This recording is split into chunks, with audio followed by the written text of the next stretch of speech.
오늘 우리 그 말씀께 주시는 하나님의 말씀은 사무엘하 24장 1절에서 10절 그리고 역대상 21장 1절 말씀입니다.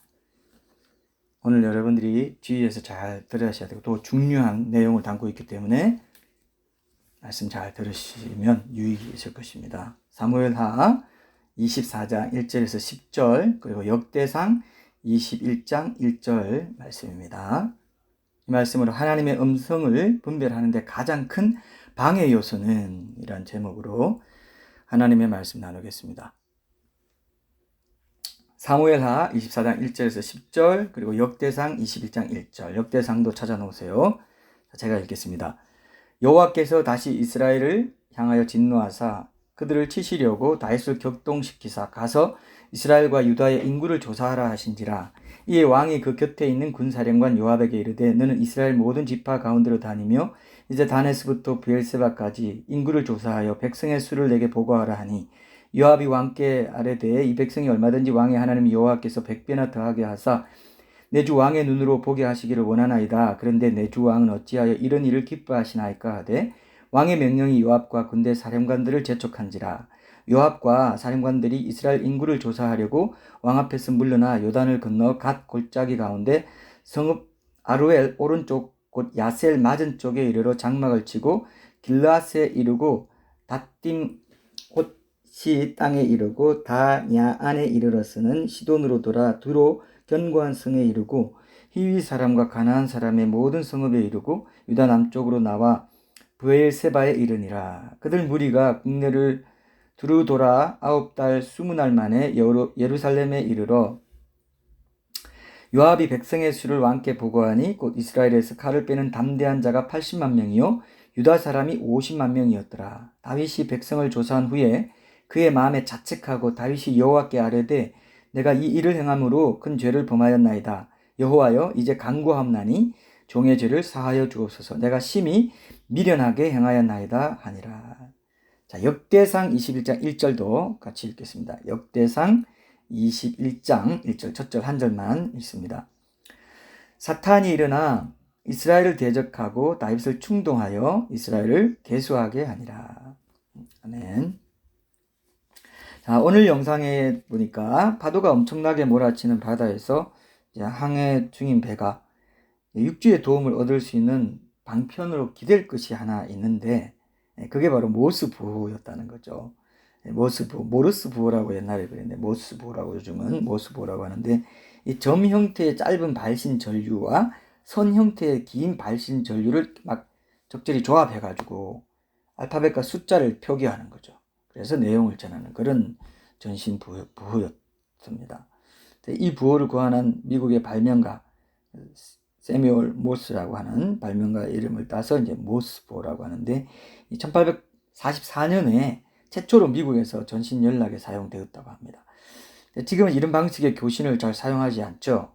뭐 그런 시대가 됐지만 아까 성주도 영상 자체도 이거 거의 80년대에 만들어진 영상 아닌가. 아나운서 목소리 자체가 80년대다 아니면 좀 막 북한에서 방송하는 것 같은 그런 느낌도 좀 들고 옛날에 우리가 그랬습니다. 저도 옛날에는 컬러 TV도 굉장히 좀 색깔이 이상했잖아요. 그죠? 점점점 지금 HD 화면이 되면서 더 좋아졌는데 어쨌든 그 HD 전에 그 영상이기도 한 거죠. 그죠? 어떻게 보면은 예전에는 근데 이 모스 부호를 통해서 이 항해 중에 어려움을 만난 배가 무슨 통신으로 자신의 위치를 알려주고 육지의 도움을 요청할 수 있는 그런 어쩌면 아주 소중한 생명의 통로 역할을 하기도 했던 그런 부호였습니다. 지금 풍랑이는 바다와 같은 이 세상에 살면서 하나님의 백성들이 하나님의 음성을 알아듣고 그분이 전달해 주시는 뜻대로 인도받는 삶도 어쩌면 이제 서로만 알아듣는 그죠? 그 비밀 부호잖아요. 일종의 모스 부호 그런 걸로 교신하는 삶이 아닌가 이런 생각이 이제 듭니다. 그래서 이 영상을 함께 봤는데요. 우리 지금 이제 하나님의 음성에 대한 시리즈 설교를 나누고 있고 또 지금은 이제 그 중에서도 하나님의 음성을 듣는 여러 가지 통로에 대해서 나누고 있는데요. 이 통로들에 대해서 쭉 나누고 나면은 자연스럽게 이 주제에 대한 결론을 내게 될 것이라고 저는 생각하고 있습니다. 이제 가장 먼저 하나님의 말씀이 그분의 백성들이 하나님의 음성을 듣는 가장 주된 통로다. 이 사실에 대해서 지금 계속 살펴보고 있습니다. 오늘은 방금 우리가 함께 읽은 내용, 그러니까 다윗 왕이 모든 것이 안정된 통치 말기에 이스라엘 내에 전쟁에 참여할 만한 인구를 조사하게 된 그런 이야기를 가지고 하나님의 말씀을 통해서 그분의 음성과 뜻을 올바로 분별하는 문제에 대해서는 좀 함께 나누려고 합니다. 이 주제를 한 번은 먼저 짚고 넘어가야 하나님의 음성을 듣는 목적이 바로 그분의 뜻을 분별하는 것이라는 사실을 확실히 알게 되고, 이후에 이제 하나님의 음성을 듣는 그 통로들에 대해서 살펴보는 데도 중요한 기초가 되리라고 생각합니다. 아까 우리가 영상에서 본 것처럼 모스부라는 게 지금은 뭐 많이 사용되지 않는다고 하지만, 이 세상에서는 눈에 보이지 않는 하나님께서 그분의 백성인 우리와 교신하실 때, 지금도 사람들의 눈에는 안 보이죠. 그리고 깨어있지 못한 신자들의 눈에도 안 보여요. 사실은 잘 안 보입니다. 그런 만큼 모스부 같은 그런 비밀 신호를 통해서 그분의 음성을 들려주시고 자신의 뜻을 보여주시는 그런 일들이 일어나고 있다고 생각합니다. 물론 이 부의 모든 구성 요소는 참 아이러니컬한 거는 이미 기록된 하나님의 말씀인 성경에 다 공개되어 있어요. 근데 이제 지난번에 우리 나눴죠. 지금 그런 점진적으로 우리가 더 깊이 들어가고 있는데, 로고스로 기록된 말씀이죠. 문자로 기록된 말씀이에요. 근데 그것이 내 개인이 묵상하고 읽고 또 주님의 성령 충만한 은혜를 구하는 교제와 예배 가운데 있을 때, 그때 레마의 말씀으로 내 안에 내게 주시는 하나님의 음성이 된다 그랬었잖아요. 그죠? 그래서 이미 다 공개되어 있어요. 거기서 모스 부호의 모든 게 거기 들어있어요. 이미 그걸 다 순열 조합해가지고 내 상황에 맞게, 내 형편에 맞게 그때그때 하나님이 내게 레마의 음성을, 모스 부호를 무선 전신 신호를 보내주시는 거죠. 그걸 우리는 알 수 있습니다. 깨어있는 자는, 하나님의 음성을 분별하는데 깨어있는 사람은. 이제 이게 일상의 삶의 현장에서 우리가 이 음성을 제대로 알아듣는 문제, 영적인 문제이기 때문에, 또 영적인 전쟁이라 했잖아요. 그렇기 때문에 음성을 방해하는 요소들도 있고 하기 때문에, 이 기록된 영적인 법칙에 따라 합당한 주파수로 맞춰놓고 살지 않으면은 이 음성이 그냥 지나간다 그랬죠. 지난번에도 이 전등이 내 방에까지 들어오려면은 그 전류가 흐릅니다. 그리고 어떤 라디오 소리나 이 TV가 들리려면 눈에 보이지 않는 전파가 이 공중에 흘러가 다니고 있어요. 근데 모르는 사람은 그냥 지나가요. 그런 TV 수신기가 없는 사람은 그걸 무슨 전파가 있는지 모르지 않습니까? 우리도 마찬가지예요. 성령이 내주하시고 우리가 수신기라 마찬가지입니다. 그 수신기라고 딱 앉혀놨는데 우리가 맨날 못 들어요. 세상 사람들이 못 듣는 것처럼 하나님 눈이 안 보이시고 말씀도 눈이 안 보이는데 세상 사람들과 똑같이 못 듣고 산다. 하나님의 음성을 분별하지 못한다. 그게 왜 그런가? 방해 요소가 있다. 영적 전쟁이 사탄, 그리고 내 육신의 생각, 그죠? 사탄의 음성, 내 육신의 음성, 하나님의 음성이 짬뽕되어 있다 했잖아요. 내 마음의 영적 전쟁터에서. 이런 것들을 이제 우리가 살펴봐야 된다는 것입니다. 그렇게 주파수를 맞추는, 영적인 법칙에 따라 주파수를 맞추는 삶의 훈련을 하지 않고 이 하나님의 음성을 듣는 삶으로 그냥 들어가려고 한다면은 그냥 실패하고 만다는 것입니다. 아주 순도 높은 분별력을 발휘하기가 쉽지가 않다는 거죠. 영적인 전쟁이기 때문에. 아니 안 쉬운 정도가 아니라 어쩌면 요즘같이 혼탁한 세상에 상당히 어려울 수도 있어요. 왜 이게 어려운가? 하나님께서 그분의 백성들에게 자신의 뜻을 담아 알려주시는 그 영적인 모습 부호와 같은 이 하나님의 음성을 캐치하는 과정이 그만큼 순탄하지 못하도록 문제를 일으키고 전파를 방해하는 그 방해 요소들이 있기 때문입니다. 그 방해 요소가 오늘 우리가 함께 읽은 본문에 두 가지 방해 요소가 있다는 것을 저는 묵상하게 됐고요. 이것을 이제 오늘과 다음 주일에 나누는, 오늘은 사탄의 그 방해 요소, 사탄이라는 방해 요소, 그리고 다음 주일은 다윗, 나 자신, 이 방해 요소라는 것. 그러면 결국 어떻게 그 방해 요소를 이겨낼 것인가 하는 것을 다음 주일에 좀 더 구체적으로 본격적으로 나누고요. 오늘은 이 하나님의 뜻과 내가 그 뜻을 분별해 나가고 그 음성을 분별해 나가는 과정에서 사탄이 어떻게 개입해서 나를 유혹시키고 나를 넘어뜨리고 나를 시험 들게 하고 하나님의 뜻을 분별하지 못하게 하는지, 하나님의 음성을 듣지 못하게 하는지, 이 부분을 좀 오늘이 그래서 상당히 중요한 내용입니다. 여러분들이 평소에 궁금해하던 것들도 오늘 말씀을 잘 들으면 풀려나갈 수 있는 그런 말씀일 수 있다고 봅니다. 그래서 오늘 본문을 통해서 봤을 때 그 두 가지 방해 요소는, 하나님의 음성을 듣지 못하도록 하는 방해 요소는 다윗과 사탄이에요. 다윗은 바로 그죠? 나 자신인 거죠. 그래서 사탄은 지금 다윗을 시험했던 그 사탄은, 이 말씀이 기록될 당시에 다윗을 시험했던 그 사탄은 수천 년이 지난 지금도 여전히 살아서 오늘날에도 내가 하나님의 음성을 제대로 듣고 그분의 뜻을 올바로 분별하며 살아가려는 삶에 날마다 매 순간마다 부지런히 이 전파 방해를 놓고 있어요. 그래서 헬라어로는 사타나스라고 읽는 이 사탄이라는 이름 그 자체에 이 대적자, 회방자라는 뜻이 그래서 들어있는 것입니다. 자, 오늘과 다음 주일에 이 설교 제목대로 이렇게 하나님의 음성을 분별하는데 가장 큰 방해 요소가 되는 이 두 가지 요소, 곧 나 자신과 사탄이라는 방해 요소에 대해서 살펴보려고 하고요. 오늘 첫 번째로 이 사탄이라는 방해 요소 살펴보고, 다음 주일에 이제 다윗, 곧 하나님 앞에서 나 자신의 문제를 살펴보고 어떻게 그 방해 요소를 이겨낼 것인가, 이 적용점을 찾아보도록 하겠습니다. 자, 먼저 오늘 본문을 통해서 볼 때 첫째로 사탄은 우리가 하나님의 음성을 분별하는데 어떤 방해 요소를 어떻게 작용하는지를 이제 좀 살펴보려고 하는데요. 오늘 우리가 함께 읽은 본문에 보면은 언뜻 보기에는 얼른 이해가 잘 되지 않는 표현이 등장합니다. 자, 아까 우리가 함께 읽기로는 사무엘하 24장 1절부터 10절까지 이제 뭐 오늘 다 읽었지만, 오늘 주되게 살펴볼 본문은 사무엘하 24장 1절 한 절입니다. 그리고 이 구절과 비슷한 내용을 담고 있는 역대상 21장 1절 말씀입니다. 자, 다시 이 두 구절 말씀을 읽어보겠는데요. 먼저 사무엘하 24장 1절 말씀 읽어보겠습니다. 역대상 21장 1절과 어떻게 차이가 나는지를 한번 보세요. 자, 여호와께서 다시 이스라엘을 향하여 진노하사 그들을 치시려고 다윗을 격동시키사 가서 이스라엘과 유다의 인구를 조사하라 하신지라 그랬습니다. 자, 역대상 근데 21장 1절 말씀은 어떻게 되어 있습니까? 사탄이 그랬어요. 여긴 사무엘하 24장 1절에는 여호와께서 다시 이스라엘을 진노하사 그들을 치시고 다윗을 격동시켰다 이렇게 되어 있습니다. 근데 역대상 21장 1절에는 어떻게 되어 있어요? 사탄이 일어나 이스라엘을 대적하고 다윗을 충동하여 이스라엘을 계수하게 하니라. 한쪽에서는 하나님께서 그랬다 해놓고 한쪽에는 사탄이 그랬다 이렇게 되어 있다는 것입니다. 그죠? 이게 이제 딱 눈에 띄지 않습니까? 그래서 이 두 차이, 이 액면 그대로 문자 그대로만 보면 모순되는 것처럼 보이죠. 근데 사실은 그렇지 않습니다. 사무엘하서의 저자는 다윗이 인구를 조사한 행동을 하나님의 섭리적 차원에서 표현하고 있고요.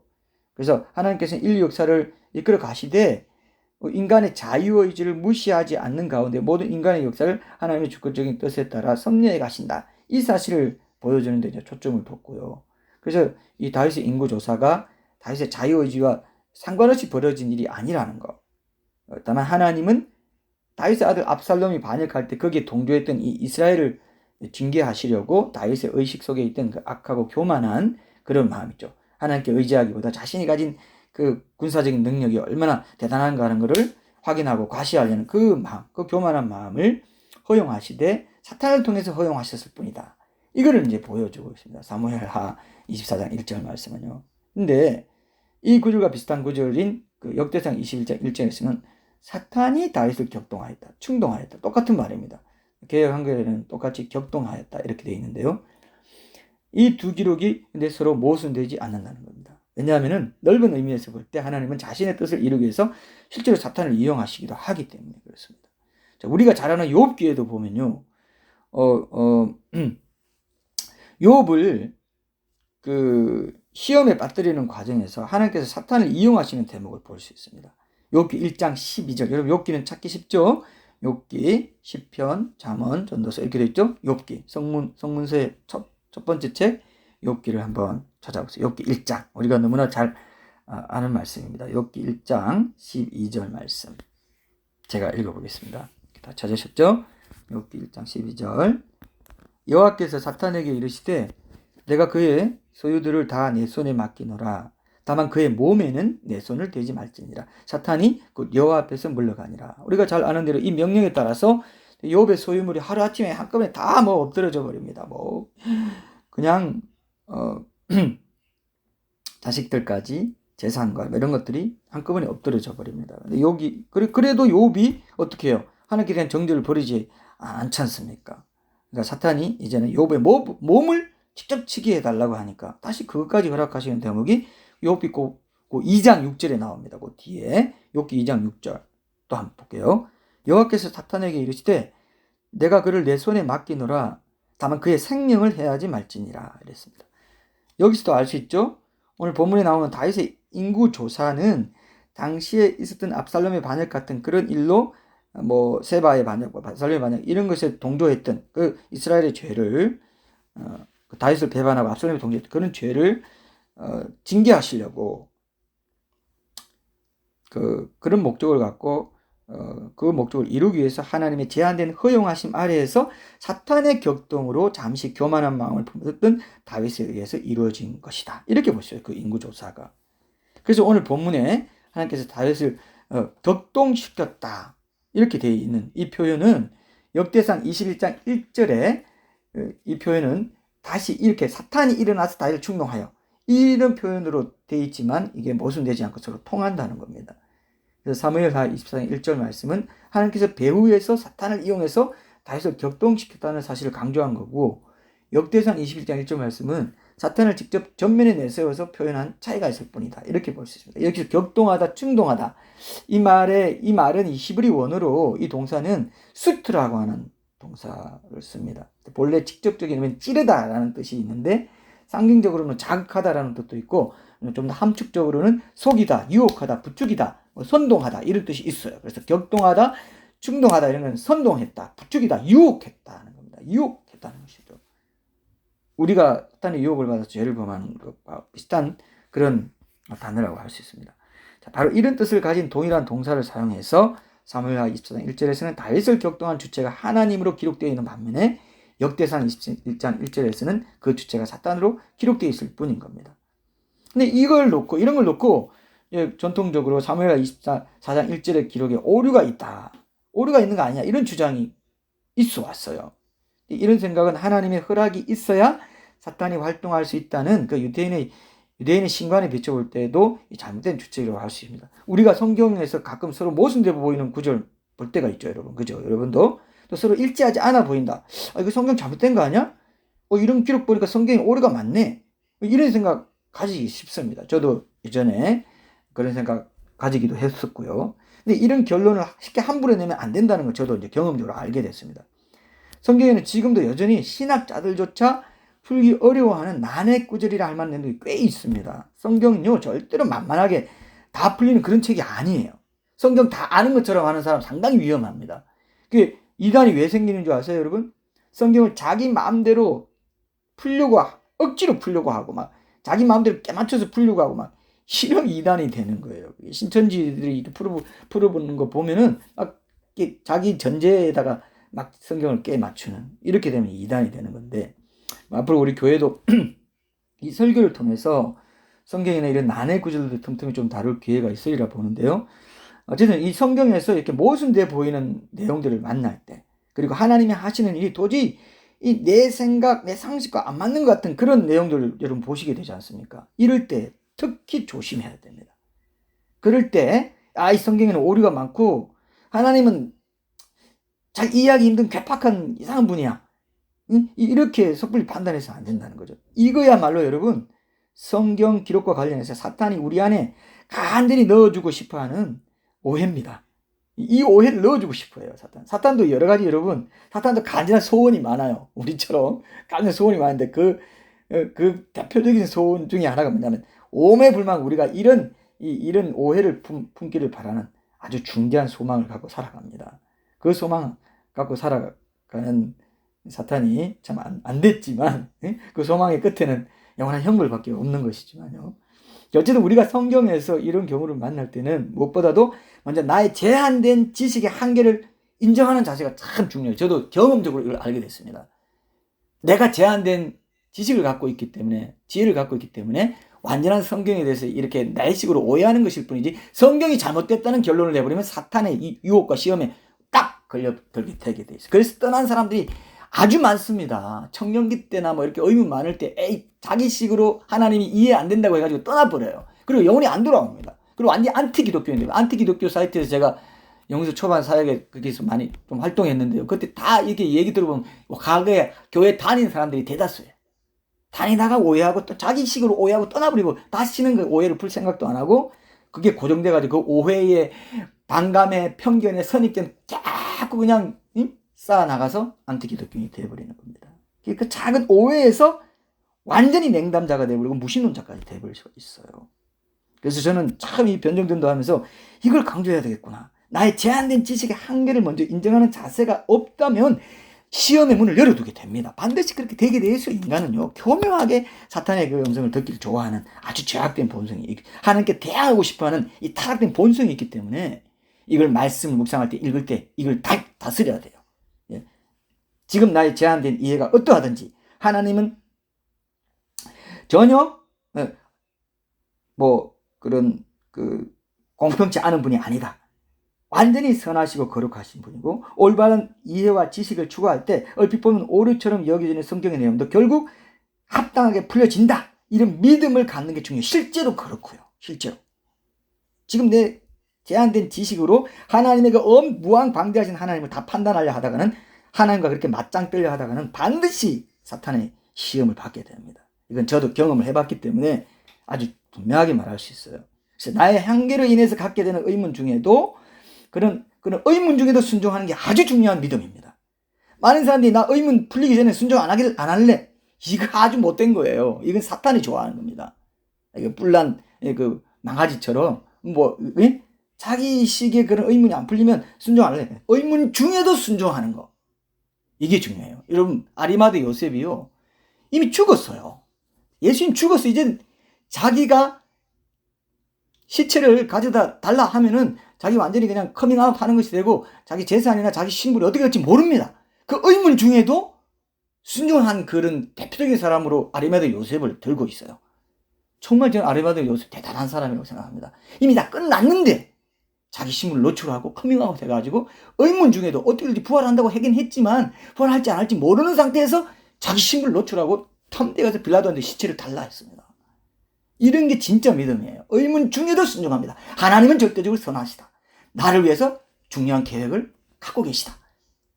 온전한 선한 계획을 갖고 계시다. 이거 믿고 시험을 이겨내는 그 과정을 우리가 걸어가야 된다는 것입니다. 오늘 중요한 주제도 사실 이것인데요. 이제 더 얘기를 좀 나눠보겠습니다.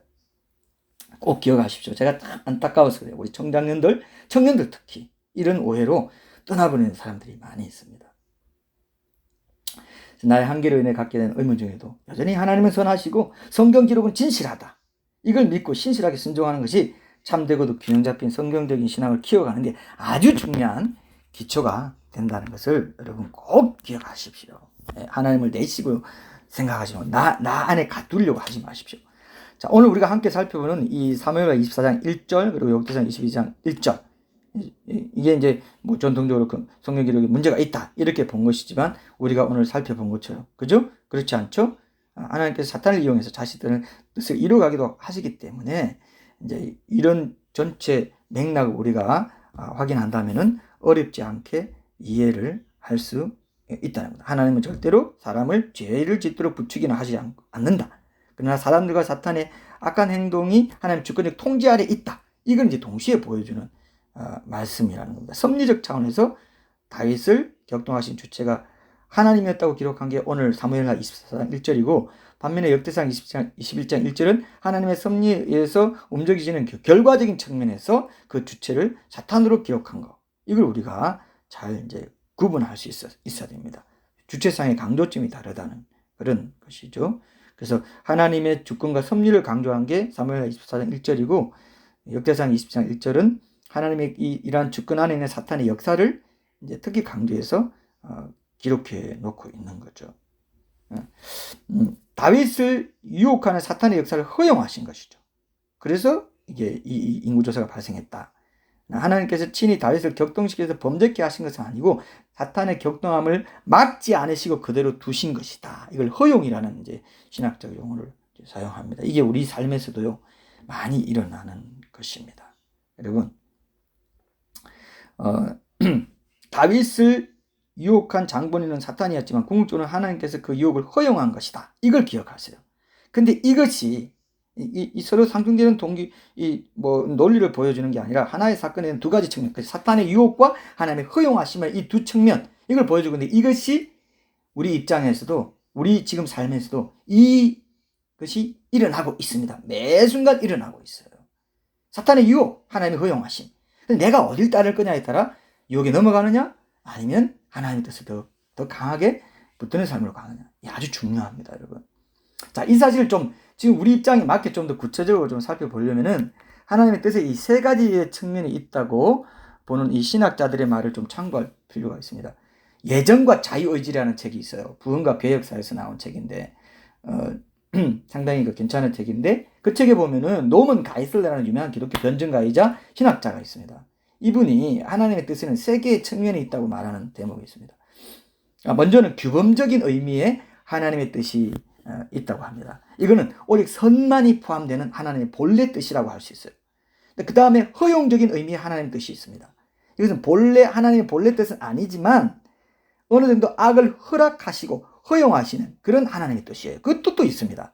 허용적인 의미의 하나님의 뜻도 있다는 거예요. 이게 참 이게 이제 우리 타락한 세상 속에서 인간이 가장 많이 시험에 들게 되는 그러면서도 사탄의 그 유혹을 허락하시는 가운데서도 하나의 뜻이 진행되는 아주 신비로운 영역이라고 할 수 있어요. 자, 마지막으로 이 섭리적인 의미의 하나님의 뜻이 있습니다. 하나님의 허용적인 뜻 안에서 우리가 지은 죄에서조차 궁극적으로는 선을 가져올 수 있게 하시는 하나님의 뜻을 말해요. 이 세 가지 의미의 하나님의 뜻 아시겠죠? 처음에 뭐죠? 규범적인 의미, 여기는 선만이 포함된다. 하나님의 본래 뜻이다. 규범적인. 허용적인 의미의 하나님의 뜻이 있다. 이거는 하나님의 본래 뜻은 아니지만 어느 정도 악을 허락하시는 그런 하나님의 뜻도 있다는 것입니다. 그리고 섭리적인 의미는 그러한 허용적인 뜻 안에서 우리가 지은 죄에서조차도 궁극적으로 선을 가져올 수 있게 하신 하나님의 뜻이 또 있다는 것입니다. 이게 아주 중요합니다. 이 세 가지를 어떻게 보면 정반합 같은 이런 구도를 갖고 있다고도 할 수 있는데, 이 세 가지 의미의 하나님의 뜻, 이걸 이제 우리가 기억하셔야 됩니다. 우리의 삶에서 직접 연결해 보면 하나님의 규범적인 뜻은 우리가 죄를 짓지 않는 거예요. 죄라는 죄는 하여튼 짓지 않는 게 하나님의 규범적인 뜻입니다. 규범적인 하나님의 뜻에는 오직 선만이 포함된다고 그랬잖아요. 근데 이 하나님의 허용적인 뜻은 뭐냐면 때로 우리의 연약함으로 인해서 죄를 짓는 것을 허용하신다는 것이죠. 근데 이것은 하나님의 섭리적 뜻 안에서 궁극적으로 우리의 죄에서조차 선을 가져올 수 있도록 하기 위해서다. 이거를 믿는 게 아주 중요한, 하나님의 음성을 듣고 하나님의 음성을 분별하고 하는 뜻을 추구하며 살아가는 하나님의 백성들에게 이 세 가지를 기억해 끝까지 가야 돼요. 근데 허용적인 뜻 안에서 머물고 그냥 놓쳐버린 사람도 상당히 많다는 겁니다. 시험에 빠져가지고 하나님 떠나는 사람들이 얼마나 많았습니까? 우리도 그럴 수 있어요. 꽁에 있고 계속 하나님 삐져 있고 허용적인 뜻 안에서 빨리 그걸 뛰어넘어서 섭리적인 뜻을 붙잡는 삶으로 가야 되는데 도약하지 못하고 계속 거기 머물면서 또 시험 들고 또 방황하고 또 헤매고 또 하나님 실망했다고 그러고 이런 사람 많습니다. 사탄이 얼마나 집요한지 몰라요. 우리가 오늘 이걸 알아야 됩니다. 이걸 딱 분별해야 돼요. 하나님의 성 분별하는데 가장 큰 방해 요소는 사탄의 유혹, 허용하시는 하나님의 뜻 안에서 나를 계속해서 유혹하는, 이걸 내가 건너뛰지를 못하는구나. 이걸 아셔야 돼요. 건너뛰어서 섭리적인 뜻으로 나아가야 되는데, 그래서 이제 이렇게 하나님은 지금 우리 삶 속에서도 오직 선한 것만을 명하시고 악에 대해서는 단지 용인하실 뿐이라는 거, 이걸 기억해야 돼요.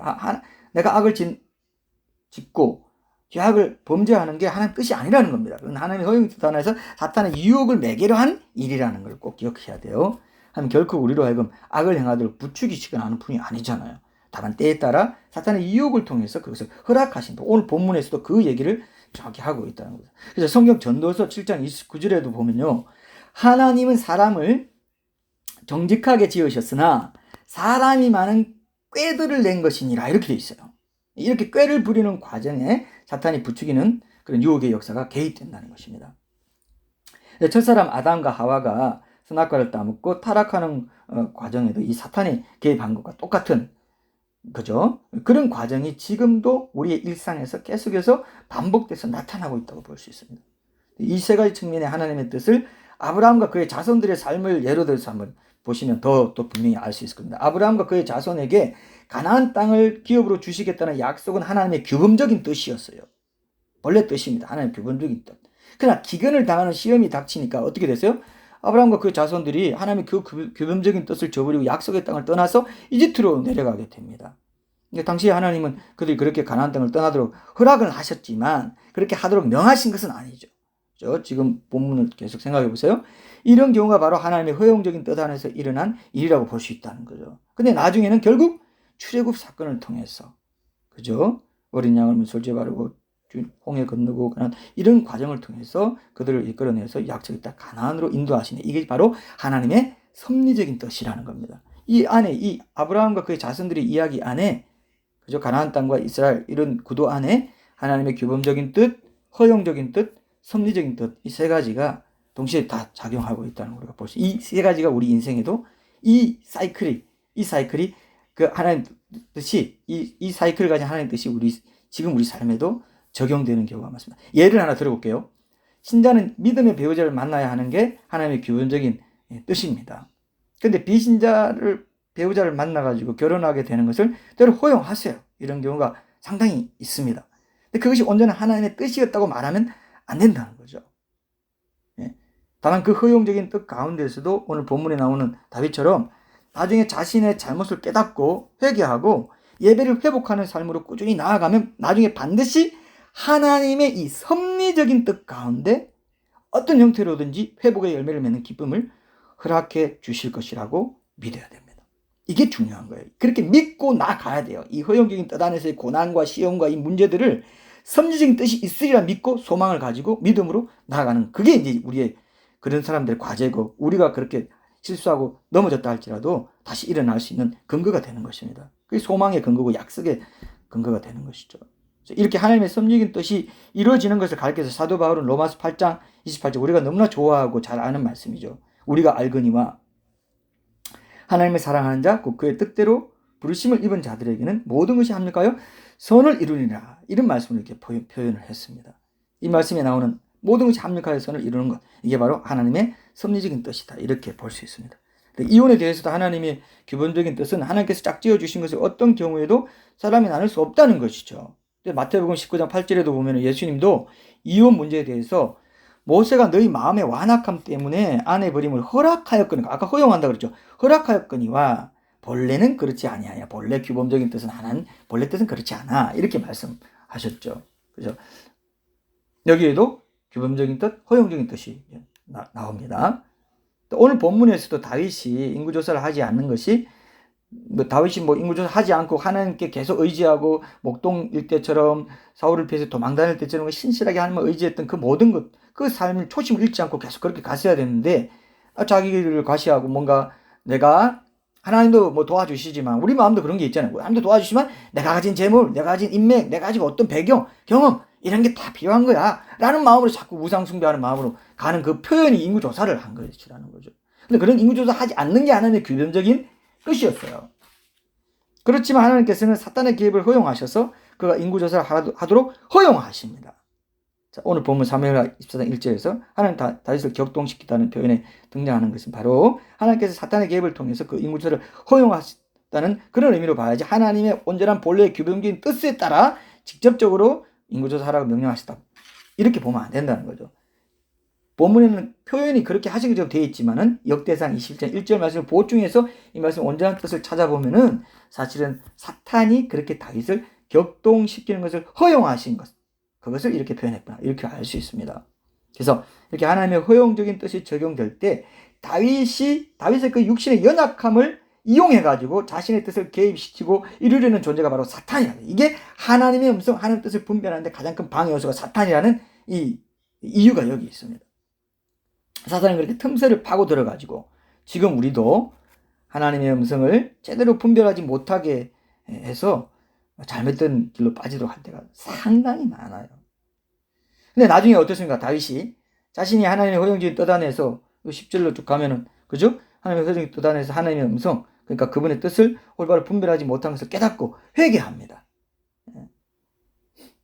그러니까 하나님께서는 나중에 이제 그 뒤에 보면은 솔로몬 성전의 터가 되었던 이 아라우나 타작 마당에 제단을 쌓고 제물을 드리게 하는 것으로, 그러니까 예배를 회복시키는 것을 통해서 그를 회복시켜 주세요. 이것이 바로 하나님의 섭리적인 뜻이라고 할 수 있습니다. 이것이 바로 사도 바울이 그죠?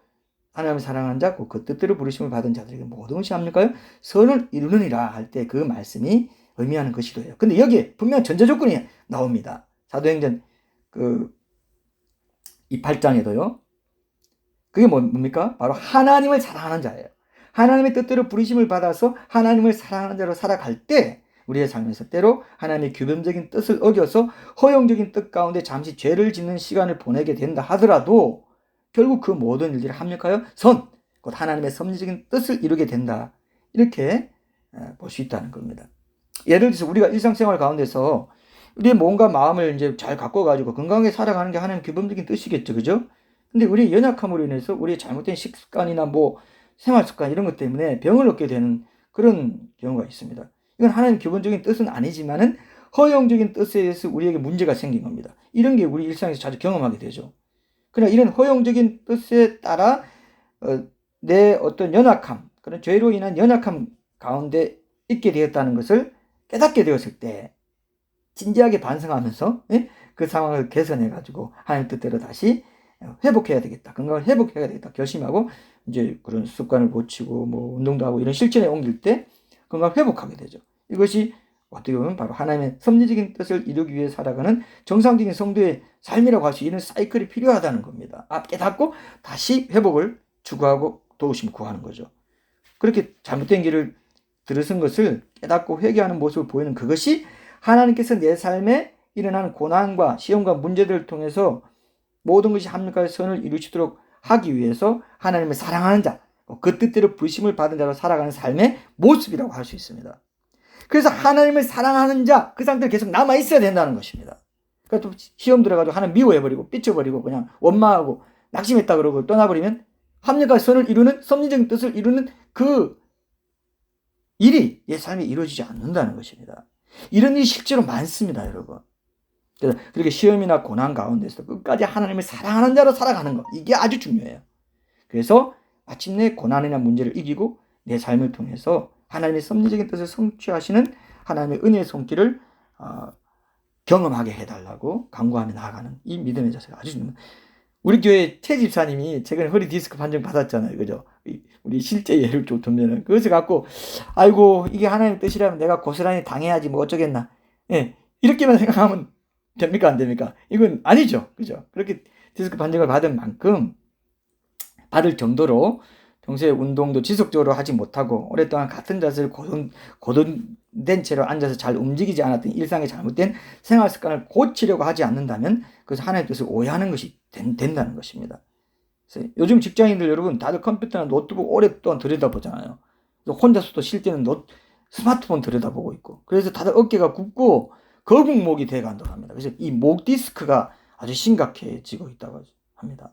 여러분 잘 돌아보세요. 계속 들여다보면요.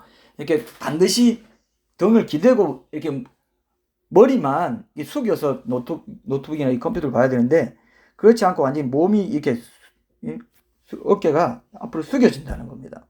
이렇게 되면 이제 거북목이 되고 이상한 게 지금 굉장히 많습니다. 그래서 지금 이런 습관을 고쳐가지고 뭐 자주 목을 뒤로 젖히 두 팔 들고 자주 목을 뒤로 젖히는 이런 스트레칭을 하라 뭐 이런 거 얘기 많잖아요. 저도 그래서 요즘은 어떨 때는요 길을 걸어가면서도 스트레칭 할 때도 있어요. 막 이렇게 어깨 막 이렇게 하고 팔을 이렇게 막 그런 거 있잖아요. 그렇게 할 때 이런 노력 없이 일상에서 이런 노력 없이 그죠? 자기가 잘못해놓고 병에 걸린 거를 하나님의 뜻인데 뭐 어쩌겠나 이런 식으로 하는 건 이게 하나님의 뜻 이 세 가지 뜻의 영역을 또 잘못 이해하는 것이고 뭐 그렇게 믿는 게 믿음 좋은 것이냐 자기를 속이고 합리화하는 그런 경우도 있어요. 하나님 뭐 이렇게 해주시는데 뭐 이대로 살아야지 뭐 어떻게 이 운명론적인 생각 숙명론적인 생각 이 사탄이 심어주는 거예요. 그거는 허용하신 거고 그건 사탄의 유혹으로 내가 넘어진 것인데 이게 하나님 뜻이라고 그냥 밀어붙이는 겁니다. 안 돼요. 그러면요 딱 일어나서 섭리적인 뜻이 있다. 정반합 뭔가 있어. 하나님이 합력하여 이루시는 그걸 어떻게 또 해결도 그렇게 합력하여 이루시는 그걸 합을 거기 딱 거기 넣어가지고 합력하여 이루시는 걸 해결도 알았나 봐요. 하여튼 그 변증법이라는 게 기독교 변증과는 다른 거지만 어쨌든 이 과정이 반드시 있다는 겁니다. 근데 많은 사람이 정반합의 반 상태에서 머물고 원망하고 내 인생이 이렇게 꼬이고 안 풀리나 이러고 있다는 거예요. 사탄이 그렇게 하게 만듭니다.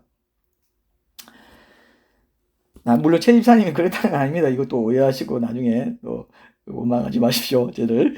최 집사님은 제가 듣기로 이제 운동에 게을렀던 자기 삶의 습관을 뉘우치고 회개하고 나서 나름대로 노력을 많이 해가지고 지금 이제 많이 좋아지고 있다는 걸로 알고 있습니다. 근데 안타깝게도 많은 사람이 하나님의 허용적인 뜻 안에서 당하는 시험에 넘어져가지고 결국 영영 돌아오지 못하고 세상에 휩쓸려가는 그런 경우가 적지 않다는 거죠. 제가 그동안 교회를 섬기면서 목회하면서 이런 사람들을 가끔 봐왔던 것 같습니다. 말씀과 신앙과 교회 공동체 열심을 내려고 할 때쯤 되면 사탄이요, 딱 시험을 해가지고 막 갑자기 일이 많아져서 바쁘게 한다거나 어떤 일로 그냥 심정적으로 큰 상처를 입게 해가지고 낙심해가지고 엎드러져가지고 그냥 일어서지 못하게 만들 이런 게 있습니다. 근데 그렇다 하더라도 하나님을 사랑하는 자로 끝까지 남기 위해서 그 모든 시험거리들 다 합력하여 선을 이룬다 하고 이렇게 일어나면 되는데 그렇지 못하는 사람들이 실제로 많아요. 그렇게 하는 사람보다 그렇게 하지 못하는 사람들이 더 많습니다. 그래서 방황의 기간이 길고 시험의 기간이 긴 사람들이 많아요. 신약 성경에 대표적으로 그러고 하는 떠난 사람 나옵니다. 데마라고 있죠. 바울의 동역자였어요. 초기에는 골로새서 4장이나 빌레몬서 이렇게 보면은 바울의 신실한 동역자로 언급됩니다. 아주 귀한 사역자였어요. 근데 바울이 말년에 기록한 이 디모데후서 4장 10절에 보면요, 데마는 이 세상을 사랑하여 나를 버리고 데살로니가로 갔다 이렇게 돼 있어요. 네. 지금도 이런 데마 같은 사람이 사역자들 중에도 있고 성도들 중에도 있습니다. 여러분, 행함 있는 믿음이 왜 중요합니까? 떠나가버리면 끝나는 경우가 있다는 겁니다. 신자가 처음에는 잘 믿다가 나중에 타락하게 된다고 해서 그래서 하나님의 뜻이라고 말하면 안 된다는 것이. 그래서 어디까지나 내가 연약해 있을 때 사탄이 나를 유혹하는 것으로 개입하는 것을 통해서 하나님께서 허용하신 것일 뿐이다. 반드시 이 시기를 지나고 이 시험의 기간을 지나면 하나님의 섭리적인 뜻이 나를 기다리고 있다. 이걸 붙잡아야 돼. 이게 믿음이 필요한 것입니다. 그래서 시험 가운데서 믿음이 그렇게 중요한 것입니다. 자, 근데 사실 이렇게 하나님께서 허용하신 범위 안에서 우리 삶에 어떤 문제나 고난이 닥치게 된다는 것은 어떻게 보면 이제 결론으로 가면서 요것만 한번 확인하고 결론 맺겠습니다. 어떻게 보면 한편으로 우리에게 큰 위로가 되기도 하는 겁니다. 왜냐면 아까도 욥기에서 잠깐 봤죠? 하나님께서 처음에는 사탄에게 욥을 시험하되 그의 몸에는 손을 대지 말라 했어요. 그리고 그 다음에는 그의 몸에 손을 대되 그의 생명에는 손을 대지 말라고 했어요. 사탄의 시험은 철저히 하나님의 뜻 안에 제한적으로만 허용된다는 걸 여러분 이걸 기억해야 됩니다. 그러니까 지금 우리 삶에 닥치는 어떤 문제나 시험거리나 고난도 하나님께서 모르시는 상태에서 일어나는 것은 하나도 없다는 겁니다. 하나님께서 저를 보시고 놀라신 나머지 아니 황균의 삶 가운데 어떻게 이런 일이 일어난 거지? 이야 이거 전혀 예상치 못했는데 이런 경우가 없다는 겁니다. 그런 문제가 앞으로도 여러분들의 삶에도 저의 삶에도 일어나는 경우가 없다고 믿어야 돼요. 이건 무엇을 의미합니까? 그 고난이나 시험이나 문제를 이겨내면 반드시 그 후에 준비된 하나님의 섭리적인 뜻이 성취된다는 것을 약속해 주는 것이라고도 볼 수 있어요. 그래서 신자에게 일어나는 모든 고난이나 시험이나 문제는 그것이 이겨내기 힘든 것일지라도 그렇게 허용된 하나님의 뜻 안에는 그 이후에 준비된 하나님의 섭리적인 뜻도 함께 포함되어 있다는 사실을 믿을 때 현재 우리 각자가 당하는 모든 고난과 시험과 그 문제들을 온전히 믿음으로 이겨낼 수 있다고 저는 믿습니다. 이렇게 보면 사탄 역시요 하나님께 충성하는 종일 뿐이에요. 어떻게 보면 사탄도 자기 나름으로 하나님께 열심히 봉사하는 충성된 일꾼입니다. 이렇게 표현하면 조금 사탄에게 신뢰가 되는 표현일지 모르겠지만 사탄은 나 하나님께 충성된 일꾼 아니야 이렇게 말하고 싶겠죠. 대항하고 대적하고 해방하는 존재. 그러나 결과적으로 보면은 하나님께 봉사하고 있어요. 사탄도 하나님의 뜻을 거슬러서는 자기 뜻대로만은 못하는 존재입니다. 근데 사탄을 두려워하고 막 유혹이 시험이 전부인 줄 알고 그냥 주눅들어 살아서는 안 된다는 거죠. 근데 어떤 경우에 사탄이 하나님을 이긴 것처럼 의기양양해지겠습니까? 바로 우리 자신이 사탄의 유혹에 넘어가서 사탄과 함께 짝짝꿍이 돼가지고 하나님을 배반할 때 그렇습니다. 네. 오늘 본문의 다윗처럼 내가 연약해 있거나 교만해 있을 때 바로 사탄의 유혹을 허락하셔서 넘어지게 되는 실수를 경험하게 하시지만 때로는 그것을 이겨내고 회개하고 회복하기를 진정으로 구하면 그 후에 반드시 내 삶에 준비된 하나님의 섭리적인 뜻을 이룰 수 있다는 사실, 이것을 믿음의 눈으로 볼 수 있어야 돼요. 이거 붙잡아야 돼요. 그렇지만 안타깝게도 그 단계까지 나아가지 못한 채 그죠? 하나님께서 내가 더욱더 온전히 성숙해 갈 수 있도록 사탄을 통해 허용하신 뜻 안에서 넘어져 버린 그 상태에서 그냥 계속 머물러 버리는 아주 이 불행한 일들도 신자들의 삶 가운데 실제로 일어난다는 것입니다. 자, 결론적으로 여러분, 우리가 우리의 삶에서 이러한 사탄의 개입을 막을 수 있는 길은 우리 자신이 하나님의 음성과 뜻을 잘 분별하는 삶에 늘 깨어있는 길뿐입니다. 그렇지 못하면 사탄이 우리를 유혹할 빌미를 자꾸 주게 되는데요. 그럴 때 하나님께서 사탄의 격동과 선동을 통해서 우리를 하여금 범죄하도록 내버려 두시는 것 자체도 사실은 일종의 징계요, 벌이라고 할 수 있어요. 그렇기 때문에 이거 절대 좋은 일이 아닙니다. 이런 걸 무심코 허용해서는 안 돼요. 그러려면 항상 평소에 우리가 하나님의 음성을 분별하고 너를 분별하는데 깨어 있어야 되죠.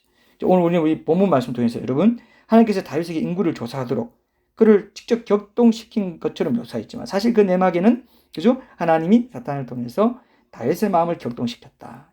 이걸 이제 확인했습니다. 그렇다면 지금 우리도 일상에서 하나님 뜻에 반한 일을 할 경우에 이런 메커니즘의 순서를 거친다고 봐야 됩니다.